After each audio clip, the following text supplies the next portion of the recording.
এই ভিডিওর পুকুরের মাঝখানটা একটু লক্ষ্য করুন যে কিছু নড়াচড়া বুঝতে পারছেন তো?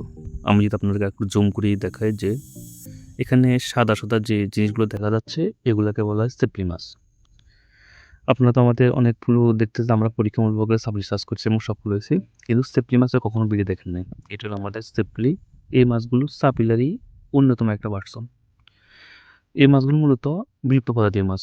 যে সরকারের যে বিলুপ্ত প্রজাতির লিস্ট দেওয়া আছে সেখানে এই মাছটাকে রাখা হয়েছে।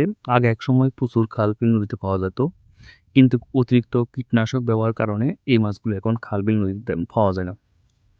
আমরা এই পুকুরের পানিগুলো নদী থেকে নিয়েছিলাম এবং সেখান থেকে অল্প কিছু ব্রুট এই পানিতে চলে আসছে এবং সেগুলো আমরা দেখার পরে বা আমরা যে জীবাণুগুলো ব্যবহার করি, বিশেষ করে ব্লিচিং জীবাণু, সেগুলো পরিমাণটা একেবারে কমে দিচ্ছি এখানে। সেই জন্য এই বোটগুলো সার্ভাইভ করতে পারছে এবং আমরা দেখতেছি এখানে মোটামুটি 20 থেকে 25 মণ মতন এসএফলিগুলো হবে।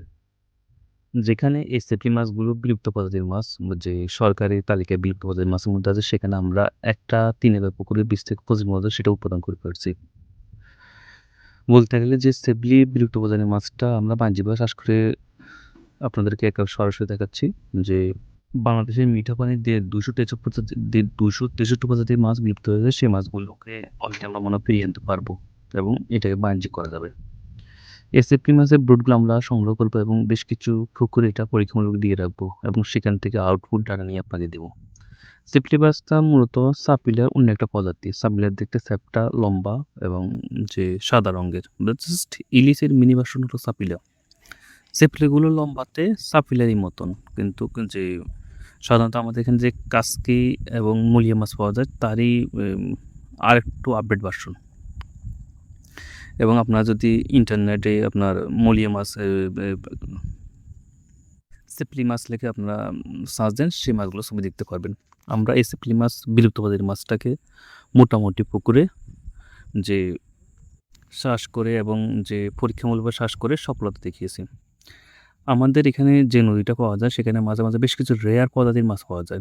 যখন জেলেরা এই রেয়ার প্রজাতির মাছগুলো জালে উঠে বা জাল থেকে পায়, তখন আমরা তার থেকে সংগ্রহ করে পুকুরে দিই। আমরা এর আগে বেশ কয়েকটা পুকুরে এক ধরনের শিং দিয়েছি, কালো রঙের শিং, এবং সেটা একেবারে রেয়ার প্রজাতি এবং সেটার বেশ কিছু ব্রুট পেয়েছি আমরা নতুন করে, এবং সেগুলো আমরা একটা 9 একর প্রকল্পে দিয়েছি। এটা অলরেডি আপনাদের ভিডিওর মাধ্যমে দেখাবো যে একেবারে রেয়ার প্রজাতি। বেশ কিছু আমরা চিংড়ির প্রজাতি পাই যেগুলো একেবারে রেয়ার প্রজাতি, কারণ আমাদের এই পুকুরগুলো পার্শ্ববর্তী একটা নদী আছে, সেখানে জেলেরা বিভিন্ন জাল দেয়, জাল বসায়, ওগুলোতে বেশ কিছু রেয়ার প্রজাতির মাছগুলো ধরা পড়ে, সেগুলো নিয়ে আসি। এই সেপ্লির যে ফোনাগুলো যেগুলো দেখতেছেন এগুলো কিন্তু পানির সাথে এখানে আসছে। যখন আমরা দেখছি যে সেপ্লি ফোনাগুলো আসছে, ব্রুটগুলো এখানে পানিতে প্রবেশ করছে, তখন আমরা এগুলোকে পুকুরে টিকিয়ে রাখার জন্য যে শক্তিশালী কোনো জীবাণুনাশক কিংবা প্যারাসাইটের যে মেডিসিনগুলো আছে সেগুলো ব্যবহার করি নাই। আমরা এর থেকে নর্মাল পর্যায়ে যেগুলোর মাধ্যমে এই সেপ্লি মাছগুলো সার্ভাইভ করতে পারবে এবং কোনো ক্ষতি হবে না, সেগুলো ব্যবহার করছি।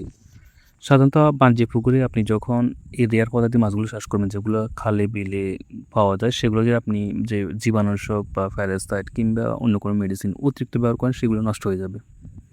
আমাদের যে খাল বিল নদী নালা এবং যে পুকুরে যে আগে দেশি প্রজাতির কিছু মাছ পাওয়া যায়, সেগুলো এখন যে পাওয়া যায় না, সেটা মূল কারণ হলো কীটনাশক ব্যবহার। আমরা জমিতে যে কীটনাশক বলে ব্যবহার হয়, পুকুরে যে অতিরিক্ত মেডিসিন ব্যবহার হয়, তারপরে এই মাছগুলো হারিয়ে যায়।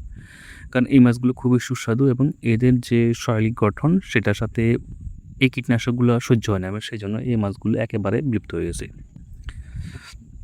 আপনাদের এর মধ্যে দেখছিলাম বেশ কয়েকটা মাছ যেগুলো একেবারে বাংলাদেশ থেকে হারিয়ে গিয়েছিল, সেই মাছগুলোকে আমরা পুকুরে পুকুরে চাষ করে নিয়ে আসছি।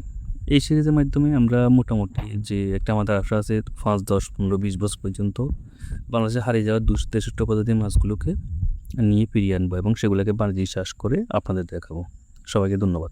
আল্লাহ হাফেজ।